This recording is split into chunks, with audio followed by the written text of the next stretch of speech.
کتنی اسپیڈ کے ساتھ، رفتار کے ساتھ یہ زمانہ گزر رہا ہے، اسے روکا نہیں جا سکتا۔ میں یہاں جب آیا نا تو آسٹریلیا کی ہسٹری کے بارے میں کچھ پوچھا تو پتا چلا جی 1780 میں گورے آئے تھے یہاں پہ۔ اب اللہ عالم، مجھے جو بتایا گیا میں اسی کے حساب سے بتا رہا ہوں۔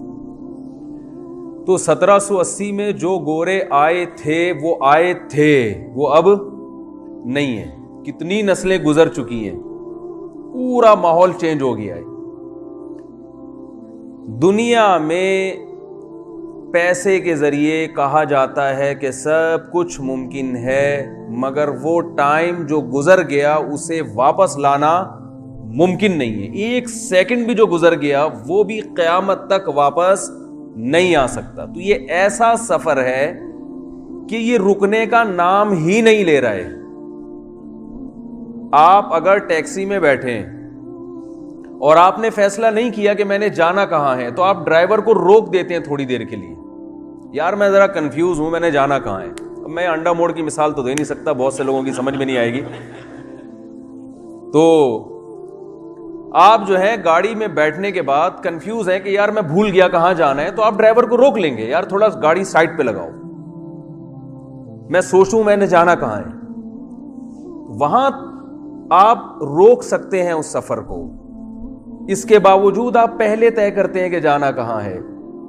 دنیا کا جو سفر ہے اسے روکنا آپ کے بس میں نہیں ہے، لیکن اس سفر کی منزل کا اگر آپ کو معلوم ہی نہیں ہے تو آپ بتاؤ پھر جس شخص کو یہ معلوم نہیں ہے اس سے بڑا بے وقوف کوئی ہو سکتا ہے کیا؟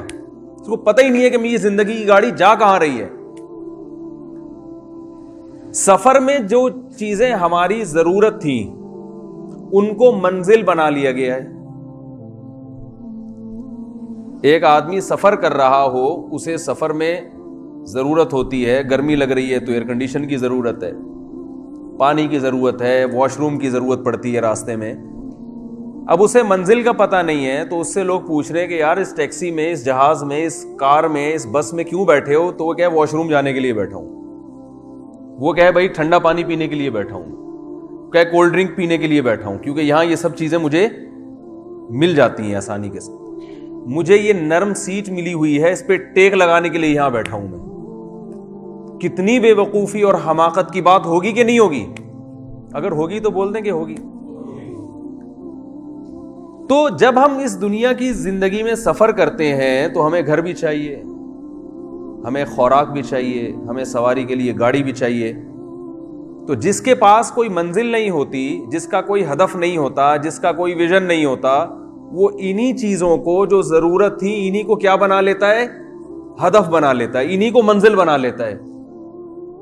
اور آپ کو پتا ہے کہ سفر جب ختم ہوتا ہے تو اپنی تمام تر لوازمات کے ساتھ ختم ہوتا ہے۔ وہ اگر آپ نے سفر میں اس سیٹ کو منزل بنا لیا کہ بڑی مزیدار نرم سیٹ ہے، یا اس ایئر کنڈیشن کو آپ نے منزل بنا لیا کہ یار یہ بٹن تیز کرتا ہوں تو زیادہ ٹھنڈی ہوا آتی ہے اور لو کرتا ہوں تو میرے حساب سے ٹیمپریچر کو میں مینٹین کرتا ہوں، ایسا زبردست سفر ہے، لہذا یہی میری مقصد حیات یہی ہے۔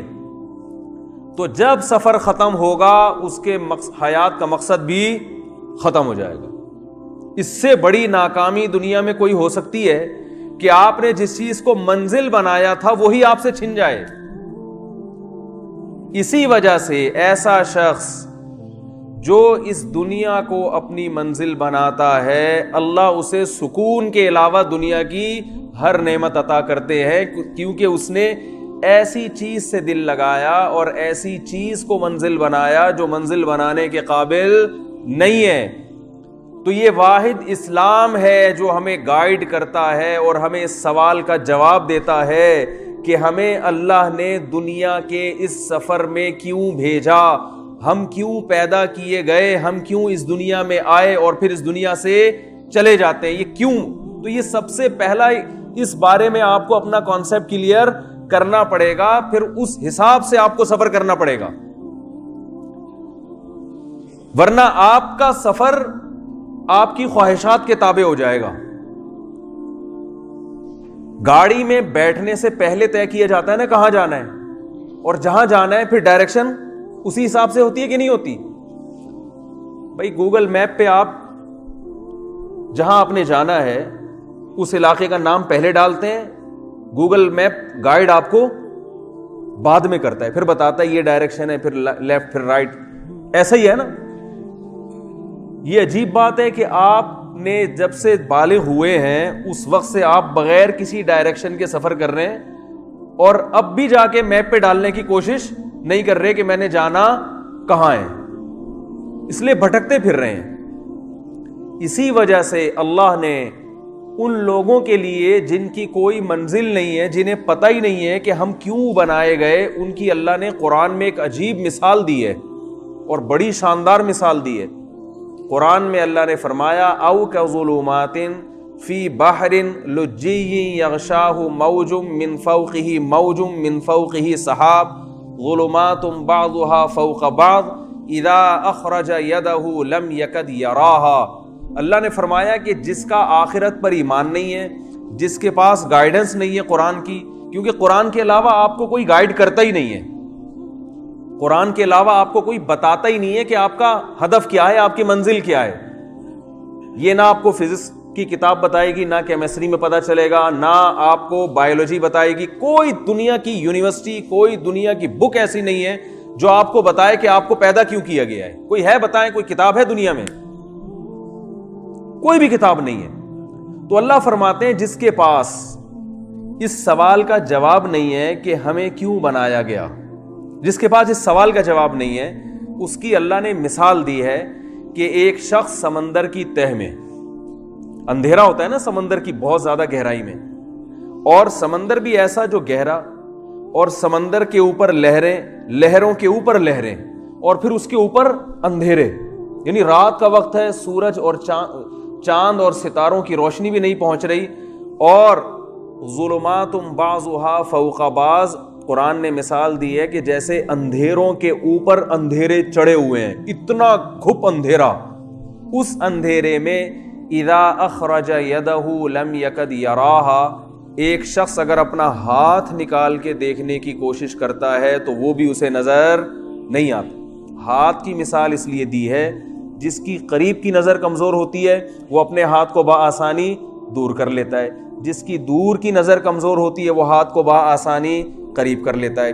تو اللہ فرماتے ہیں ہاتھ نظر آنا تو دور کی بات, لم یکد, جو عربی جانتے ہیں انہیں اس آیت کا ترجمہ معلوم ہے, لم یکد یراہا, اس بات کا امکان ہی نہیں ہے کہ اپنے ہاتھ کو بھی دیکھ لے.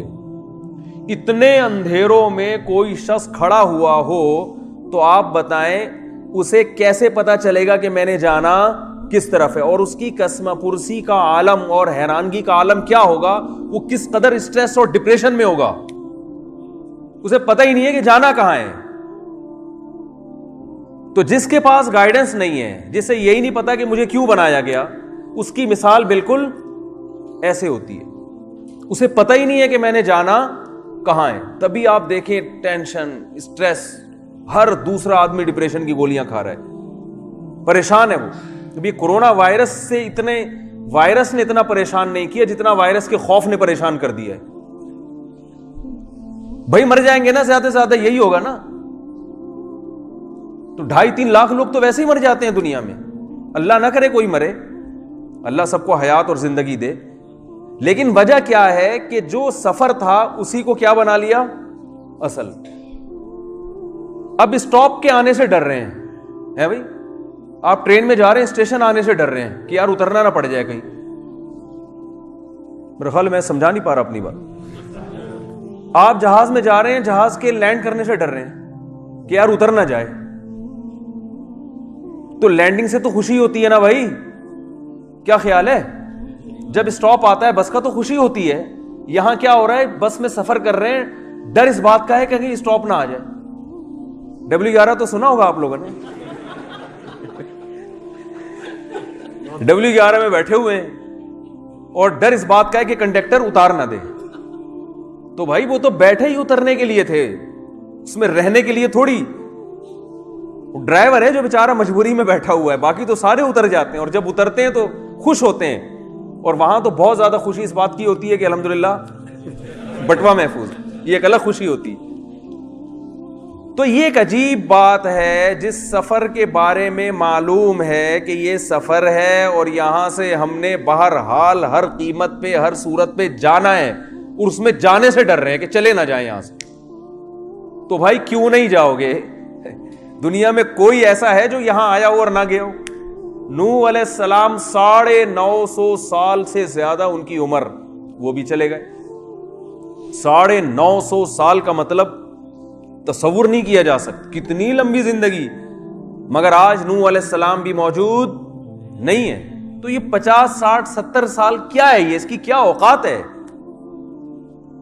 یہ کتنا بڑا سوال ہے نا کہ اس سفر میں اللہ نے ہمیں کیوں بھیجا۔ اتنا اہم ترین انسانی زندگی کا سوال ہے کہ انسان کو بالغ ہونے کے بعد سب سے پہلے اس سوال کا جواب تلاش کرنا چاہیے تھا، لیکن انسان دنیا کے عیش و عشرت میں اور سفر کی مستیوں میں پڑھ کر اسی سوال کا جواب تلاش کرنے سے قاصر رہتا ہے، اسی سوال کا جواب تلاش نہیں کرتا وہ۔ تو پیغمبر دنیا میں انسان کو اس سوال کی اہمیت بتانے اور اس کا جواب دینے کے لیے دنیا میں آتے ہیں، اور پیغمبروں کے دنیا سے جانے کے بعد علماء اور مبلغین پیغمبروں کی دعوت لوگوں تک پہنچاتے ہیں۔